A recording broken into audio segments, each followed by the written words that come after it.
If you're watching this right now, there's a high chance you feel stuck, like no matter how hard you work, real financial freedom keeps slipping just out of reach. And here's something that might shock you. In the United States today, nearly 65% of Americans are living paycheck to paycheck, including people earning over $100,000 a year. At the same time, the top 10% of households control more than 70% of the nation's wealth. So what's really going on here? Because it's not just about how much you earn. If it were, high-income earners wouldn't be broke. The truth is far more uncomfortable.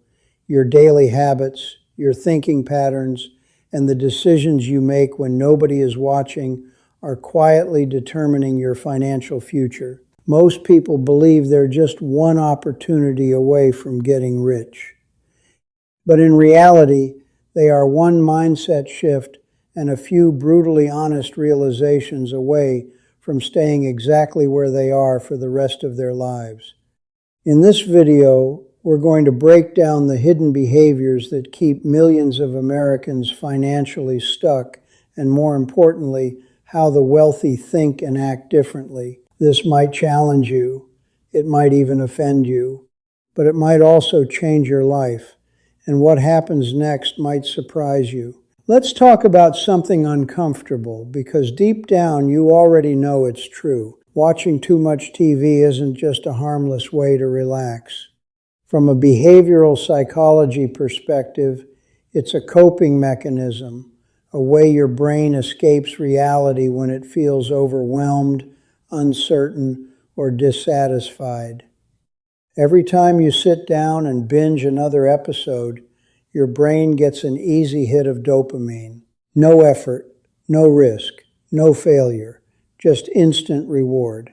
And over time, your mind starts preferring this artificial sense of progress over real, uncomfortable action. Here's the trap. Your brain can't clearly distinguish between watching life and living it. When you follow characters, stories, drama, your brain feels emotionally engaged, as if you're doing something meaningful, but in reality, your own problems remain untouched. So instead of facing your finances, building a skill, or making a difficult decision, you delay it. Not consciously, but habitually. And the more you delay, the heavier those problems feel. This is how people slowly become stuck, not because they're lazy, but because they've trained their brain to avoid discomfort at all costs. Wealthy individuals understand this at a deep level. They don't eliminate entertainment, but they control it.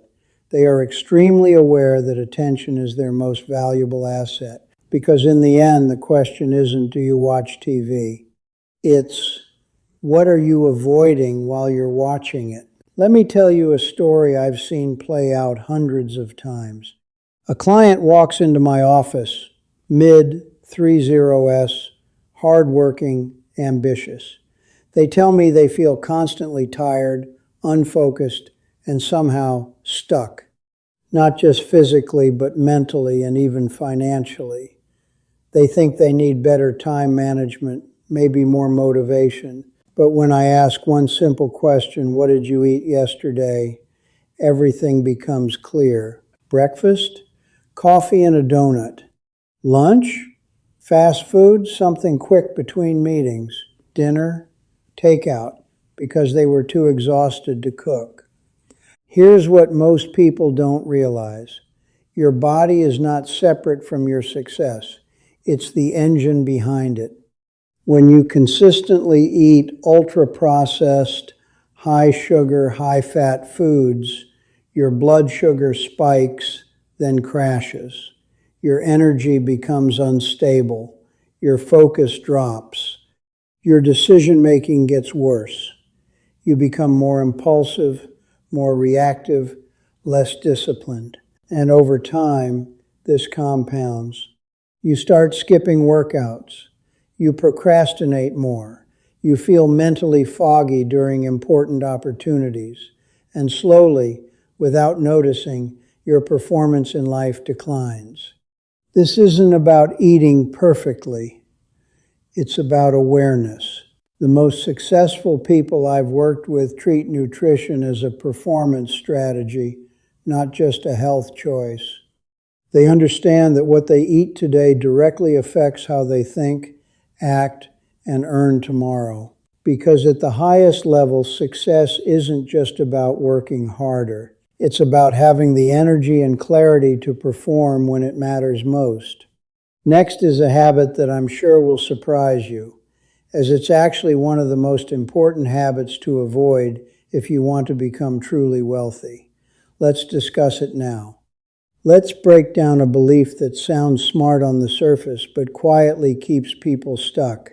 I always buy things on sale, so I'm good with money. As a consumer behavior and personal finance specialist, I've seen this pattern over and over again. Take Sarah, a retail employee in Ohio. She proudly told me she never buys anything full price. Clothes, electronics, home goods, everything had to be discounted. And yet, at the end of each month, she had almost nothing saved. Why? Because she was optimizing for saving small amounts, not creating large gains. Here's the math most people miss. Saving 20% on a $50 purchase gives you $10. That feels good. But increasing your income by just $5,000 a year, that changes your entire life trajectory. According to consumer spending data, the average American household spends over $18,000 per year on non-essential items, much of it driven by discounts and limited time offers. These aren't needs, they're triggered purchases. Discounts create urgency. They make you feel like you're winning when in reality, you're often just spending money faster. Now compare that to David, a freelance designer I worked with. Instead of chasing sales, he invested in upgrading his skills. Within a year, he raised his rates by 30%. That single decision generated more income than years of bargain hunting ever could. Wealthy individuals think differently. They don't obsess over price, they focus on value and income growth. Because you don't build wealth by saving pennies. You build it by expanding your earning power. Let's be honest for a moment. This one hits deeper than most people expect. There's nothing wrong with sports. Competition, discipline, teamwork, these are powerful values. But the problem isn't sports itself. It's how much of your life you spend watching instead of doing. From a behavioral standpoint, watching sports gives you a powerful illusion of participation. Your heart races, your emotions spike, you celebrate wins, you feel losses. Your brain is fully engaged as if you were in the game. But here's the truth. You're not. You have zero control over the outcome, zero stake in the result. Yet you're investing hours, sometimes entire weekends, into something that doesn't move your own life forward. I once worked with a client named Mike. Every Sunday without fail, he spent 6-8 hours watching football. He knew every stat, every player, every trade. But when it came to his own finances, his career, his goals, he felt lost. When we tracked his time, he realized something shocking. Over a year, he was spending over 300 hours just watching games. That's nearly 8 full work weeks. Imagine redirecting even half of that time into learning a new skill, building a side business, or improving your health. Wealthy individuals don't avoid entertainment, but they are intentional with it. They understand a simple principle. You can't build an extraordinary life if you spend most of it watching someone else live theirs. I once worked with a young man, let's call him Alex, who couldn't understand why his life wasn't moving forward. He was smart, capable, even hardworking, but he kept getting rejected from jobs, struggled in relationships, and felt like people just didn't take him seriously. When we started digging deeper, the issue wasn't his skills. It was something far more subtle and far more powerful. Alex had poor personal hygiene. Nothing extreme, just small things, wrinkled clothes, inconsistent grooming, a lack of attention to detail in how he presented himself. From a psychological perspective, first impressions are formed in seconds, and they are incredibly hard to reverse. Your brain is wired to make quick judgments about trust, competence, and status based on visual and sensory cues. Before Alex ever spoke a word, people had already made a decision about him, not consciously but instinctively. Here's the uncomfortable truth. People associate cleanliness and order with discipline, reliability, and self-respect. When those signals are missing, it creates doubt. And doubt closes doors. After Alex made small changes, regular grooming, better fitting clothes, paying attention to details, something surprising happened. He didn't become a different person, but the way people responded to him changed almost immediately. More respect, more opportunities, more confidence, because how you present yourself isn't superficial, it's a signal. And in a world where opportunities often depend on perception, that signal can either open doors or quietly keep them closed.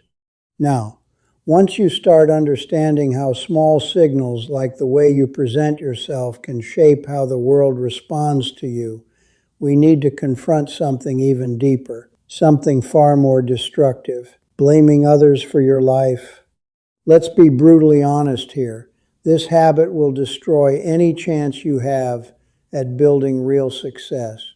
Because the moment you blame your boss, your parents, the economy, your country, or bad luck, you give away the only thing that could actually change your situation, your control. Yes, life is unfair.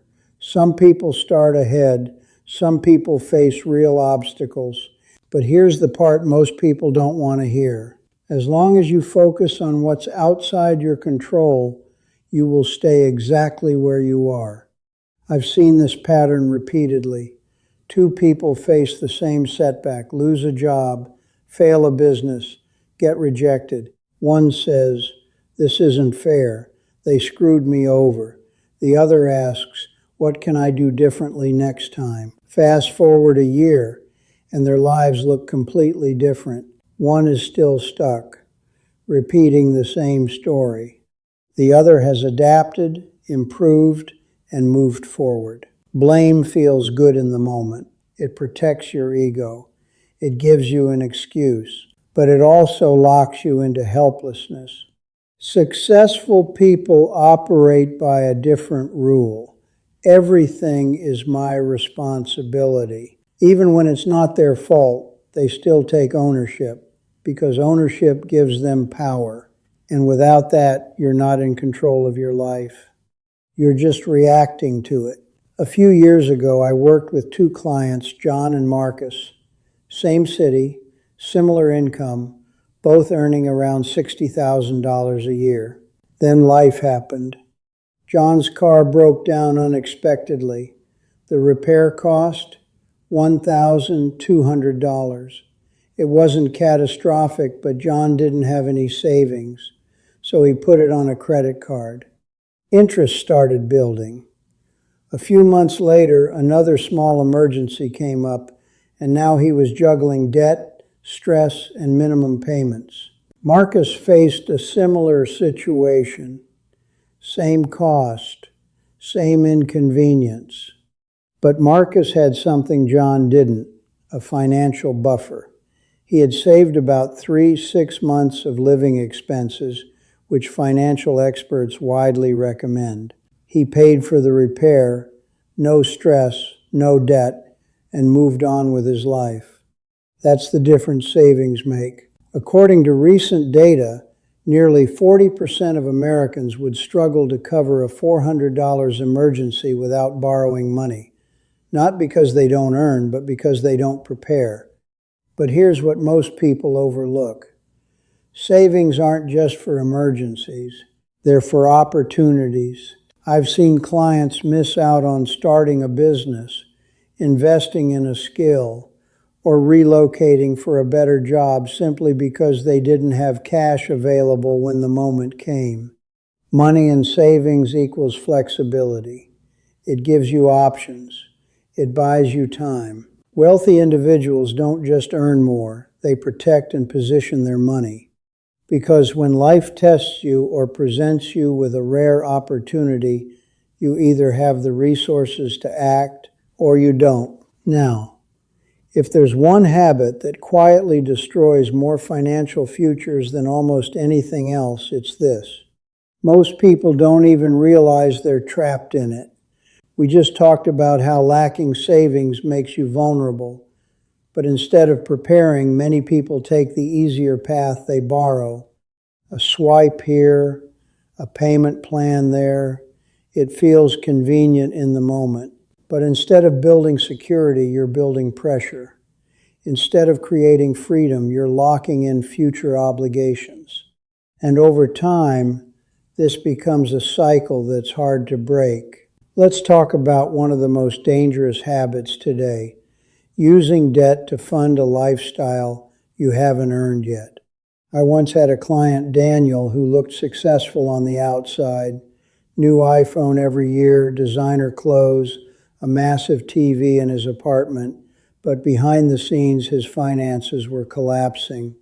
When we sat down and reviewed his numbers, the reality was shocking. Over $18,000 in credit card debt, most of it from things that had already lost their value. Electronics, clothes, impulse purchases, and he was paying interest rates of 18-24% annually. Let me put that into perspective. At 20% interest, that debt doesn't just sit there, it grows quietly, aggressively, while the items he bought, they're depreciating to near zero. This is the fundamental problem. Using debt for consumption creates a losing equation. You're borrowing money at a high cost to buy things that don't generate income and often don't even last. Now compare that to how financially disciplined individuals use credit. They borrow to acquire assets or opportunities, something that has the potential to produce income or increase in value, a business, a skill, an investment. According to Federal Reserve data, the average American household carries over $7,000 in credit card debt, much of it tied to non-essential spending. This isn't just a financial issue, it's a behavioral one. Easy credit creates the illusion that you can afford a lifestyle you haven't earned yet. But eventually, reality catches up. Wealth isn't built on what you can borrow. It's built on what you can sustain and grow without it. I once spoke with a young couple, early 20s, full of energy, big dreams, and very little financial stability. They had just welcomed their first child. At first, everything felt magical.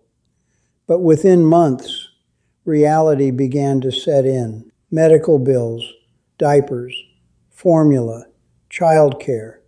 Then came the bigger costs, rent for a larger place, health insurance, time away from work. Suddenly, their monthly expenses had doubled, but their income hadn't. What many people don't realize is this. Raising a child in the United States costs, on average, over $230,000 from birth to age 18, and that doesn't even include college. That's not a small responsibility, that's a long-term financial commitment. Now, compare two scenarios.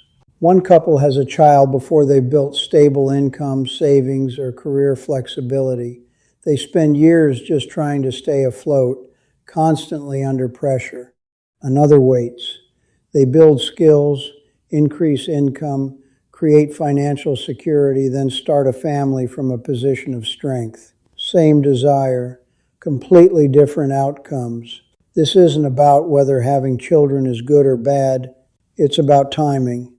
Because when you take on one of life's biggest responsibilities before you're ready, it doesn't just add pressure. It limits your ability to grow. Financially, professionally, even mentally. And that's a reality most people only understand after it's too late. And once pressure starts building, financial stress, responsibility, constant survival mode, something else quietly gets pushed aside: your health. Not because people don't care about it, but because they think they can deal with it later. A quick checkup becomes next month. A warning sign becomes it's probably nothing, until one day it isn't. This is where another dangerous pattern appears, one that doesn't just affect your finances, but your entire life trajectory. Let's talk about why avoiding regular health checkups might be one of the most expensive mistakes you'll ever make. I once worked with a client named Robert Mid, 40S, stable job, decent income, no major financial problems. On paper, everything looked fine until it wasn't. Robert had been skipping routine health checkups for years. "I feel fine," he told me. "Why spend money looking for problems?" Then one day, a persistent pain sent him to the doctor. The diagnosis? A condition that could have been detected years earlier, when treatment would have been simpler, cheaper, and far less invasive. Instead, he was now facing medical bills exceeding $80,000, not to mention months of lost income. From a risk analysis perspective, this is a classic and costly mistake. Preventive care is relatively inexpensive. A routine annual checkup might cost a few $100s, but late-stage treatments, they can be 10 to 50 times more expensive.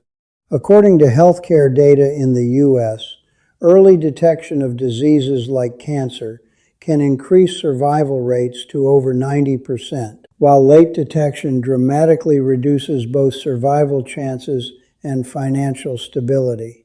But here's what most people overlook. This isn't just a health risk, it's a financial risk. One serious illness is among the leading causes of personal bankruptcy in America, not because people are irresponsible, but because they were unprepared. Wealthy individuals think in terms of risk management. They don't wait for problems to appear, they reduce the probability and impact ahead of time.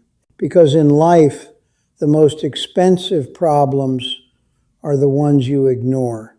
There's a habit that has become so normalized, so socially accepted, that most people don't even question it anymore. Spending money you haven't earned yet. Buy now, pay later. 0% interest for the first 12 months.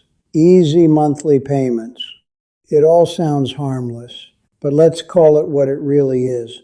A financial trap disguised as convenience. Because the moment you start spending future income, you lose control over your present. You're no longer working to move forward, you're working to catch up. And here's where it gets dangerous. Life is unpredictable. Expenses change. Emergencies happen. But your obligations, they stay. Every payment you've pushed into the future becomes a fixed weight you have to carry no matter what. Miss one payment, and penalties kick in. Miss a few, and interest compounds. Suddenly, what looked manageable becomes overwhelming. This is how debt spirals begin, not from one big mistake, but from many small, reasonable decisions. Over time, your income is no longer yours. It's already allocated to past purchases, past impulses, past versions of yourself. And that's the real cost. You lose flexibility. You lose options. You lose peace of mind. Financially disciplined people live by a simple rule. If I can't afford it today, I don't buy it today. Because true freedom isn't about having more things. It's about owning your future, not selling it off one payment at a time. And if you think those financial habits exist in isolation, they don't. Because behind almost every poor financial decision, there's an invisible force shaping it. The people around you. I once worked with a client named Kevin. He was really trying to get his finances under control, paying off debt, cutting unnecessary expenses, planning for the future. But every weekend, he went out with the same group of friends, same conversations, same habits. Come on, just put it on your card. You only live once. Why are you being so strict with money? At first it seemed harmless, social, normal. But over time, Kevin noticed something frustrating. No matter how disciplined he was during the week, he kept slipping back. Because environment is stronger than intention. From a psychological standpoint, humans are wired to conform. We mirror behaviors, adopt beliefs, and normalize what we see repeatedly. If the people around you overspend, avoid responsibility, and don't take growth seriously eventually, you won't either. Not because you're weak, but because you're human. Now contrast that with individuals who intentionally surround themselves with people who are building, learning, improving. The standard changes, the conversations change, the expectations rise, and so do they. Here's the hard truth. You cannot build a different life while staying in the same environment that created your current one. At some point, growth requires distance, and not everyone will come with you. And that's where things start to shift.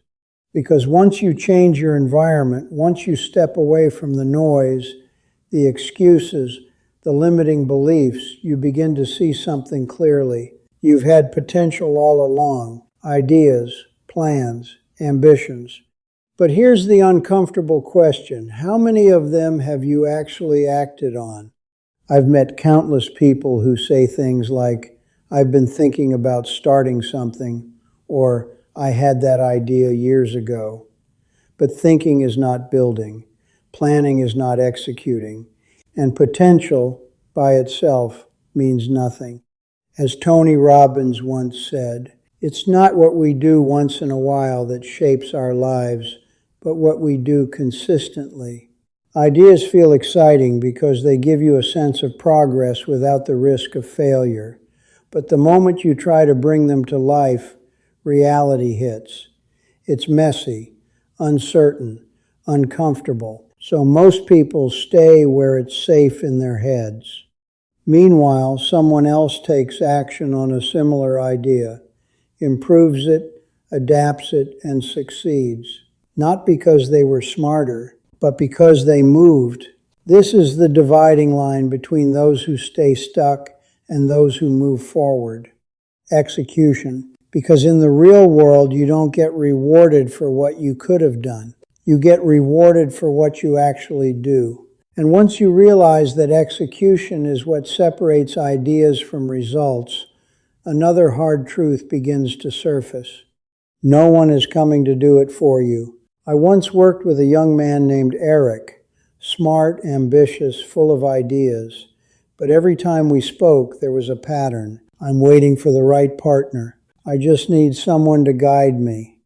If I had the right connections, things would take off. He wasn't lazy. He was waiting for help, waiting for support, waiting for someone to unlock the door for him. But that door never opened. Because in the real world, success doesn't work like that. Yes, mentors matter, networks matter, opportunities matter, but they come after you've shown initiative, not before. From a psychological standpoint, this is called an external locus of control, the belief that your life is shaped by outside forces. And the problem with that belief is simple. If someone else is responsible for your success, then you're also powerless without them. Now compare that to people who operate differently. They start before they feel ready. They learn as they go. They take responsibility even when things aren't their fault. And along the way, they attract the very help others were waiting for. Here's the reality. No one owes you success. But the moment you take full ownership of your life, you stop waiting and you start building. Let's be clear, nothing you've just heard matters if you don't do something with it. Success is not luck. It's not background. It's not who you know. It is overwhelmingly the result of your habits, your thinking, and your discipline repeated every single day. People who build wealth don't wait. They take control. They invest in themselves. They think long term. And most importantly, they take full responsibility for how their life turns out. Now, does this apply perfectly to everyone? No. Life isn't equal. Circumstances are different, but don't hide behind that. Because while you may not control where you start, you absolutely control how you respond, how you adapt, and how you move forward. And that's the difference. You can keep justifying where you are, or you can start changing it one decision at a time. Thank you for watching.